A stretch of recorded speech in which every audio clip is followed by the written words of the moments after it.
Halo teman-teman sekalian, Assalamualaikum warahmatullahi wabarakatuh. Ketemu lagi dengan saya, Rahmat Petuguran dari jurusan Bahasa dan Sastra Indonesia, Universitas Negeri Semarang. Teman-teman, hari ini saya akan mengajak kalian mendiskusikan gejala sosial atau fenomena sosial yang menurut saya sangat menarik, yaitu melejitnya harga sejumlah tanaman hias seperti rondo bolong ya, namanya unik, aglonema dan sebagainya. Kita akan pelajari bagaimana sih benda yang secara intrinsik wujud harfiahnya itu tidak ada istimewanya sama sekali, itu bisa memiliki harga ekonomis yang demikian besar. Konon sampai puluhan, bahkan ada yang ratusan juta ya. Penjelasan saya ini akan saya lakukan berdasarkan ilmu yang saya pelajari, yaitu kajian wacana. Tentu saja banyak faktor lain barangkali dari ilmu ekonomi, psikologi, sosial yang memiliki peran. Tetapi karena keilmuan saya pada bidang bahasa, saya ingin mendekatinya secara kewacanaan atau diskurs ya. Nah teman-teman, kalau kita belajar dari sejarah, sebenarnya fenomena melejitnya harga tanaman seperti rondo bolong tadi sebenarnya bukan hal baru dalam sejarah peradaban manusia.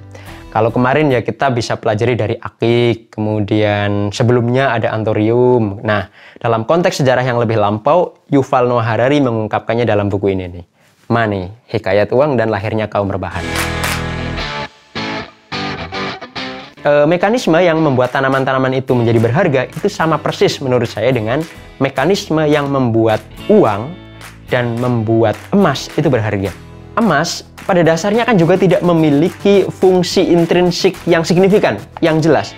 Dia tidak bisa dijadikan makanan, dia tidak bisa dijadikan pakaian karena terlalu kaku, dia tidak bisa dijadikan rumah, sekaligus terlalu lembek untuk dijadikan senjata. Tetapi kenapa orang-orang punya hasrat dan menghargai emas demikian mahal? Pada masa yang lebih lampau lagi, orang kenapa bisa menghargai koin dalam bentuk uang atau kertas dalam bentuk uang? Padahal koin dan kertas atau uang koin dan kertas itu tidak memiliki manfaat praktis sama sekali. Tetapi kenapa kita berhasrat untuk memilikinya ya? Nah teman-teman sekalian, dalam buku ini Harari menjelaskan bahwa mekanisme yang membuat benda-benda itu memiliki harga kultural yang demikian besar adalah karena adanya jaminan dari pihak otoritas tertentu yang membuat orang memiliki imajinasi dan kepercayaan satu sama lain. Maksudnya apa sih? Dalam konteks uang koin misalnya, salah satu uang koin paling kuno adalah koin denarius ya, yang diterbitkan oleh pemerintah Kaisar Romawi. Koinnya ya biasa saja. Yang membuatnya berharga adalah di situ ada stempel kerajaan dan ada gambar kaisar.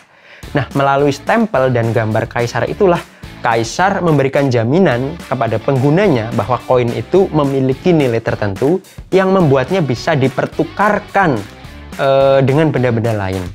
Nah, di daerah kekuasaan Kaisar Romawi, orang menjadi percaya karena yang memberikan jaminan demikian adalah Kaisar. Orang memiliki kekuasaan sangat besar. Ya. Nah, jaminan itulah yang membuat satu orang dengan orang yang lainnya kemudian percaya bahwa koin yang sebenarnya nggak memiliki fungsi intrinsik sama sekali itu bisa dipertukarkan dengan benda-benda lain.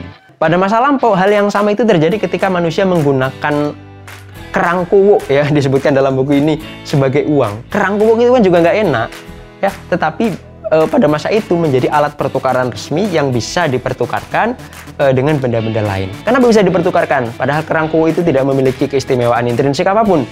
Ya tadi, karena ada jaminan dari pihak tertentu atau kesepakatan dari komunitas tertentu yang membuat orang percaya bahwa benda ini bisa dipertukarkan dengan benda-benda lain.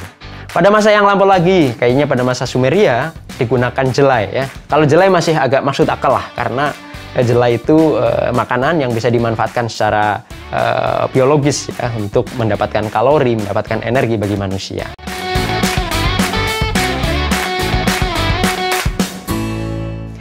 Nah teman-teman, menurut saya mahalnya beberapa jenis tanaman hari-hari ini itu bekerja dengan cara yang sama.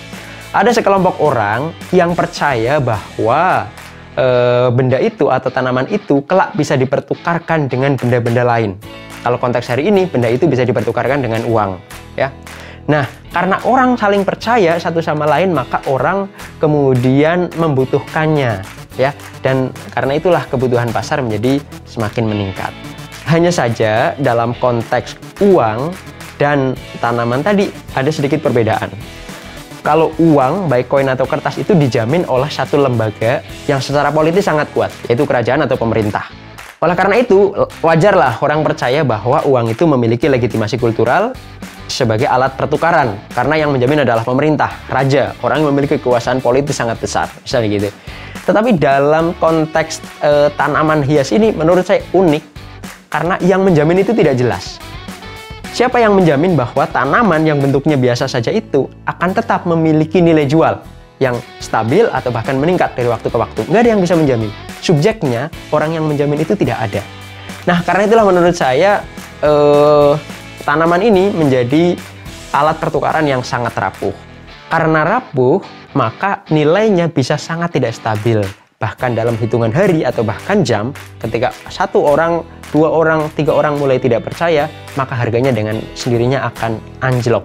Dan bukankah itu yang terjadi ketika ada demam antorium beberapa tahun yang lalu? Orang-orang sudah berlomba-lomba mengumpulkan antorium, tapi dalam hitungan hari harganya anjlok dan antorium jadi sampah lagi gitu kan, yang tidak memiliki nilai kultural sama sekali. Karena itulah teman-teman sekalian, menurut saya mekanisme semacam ini relatif baik untuk dipelajari supaya kita memiliki pemahaman tentang risiko-risiko apa yang mungkin kita terima jika kita bermain di area semacam itu. Mudah-mudahan penjelasan singkat saya bermanfaat. Mohon maaf kalau menyinggung para pehobi tanaman hias ya. Kita ketemu lagi di kesempatan yang akan datang. Sama saya Rahmat Petuburan. Assalamualaikum warahmatullahi wabarakatuh.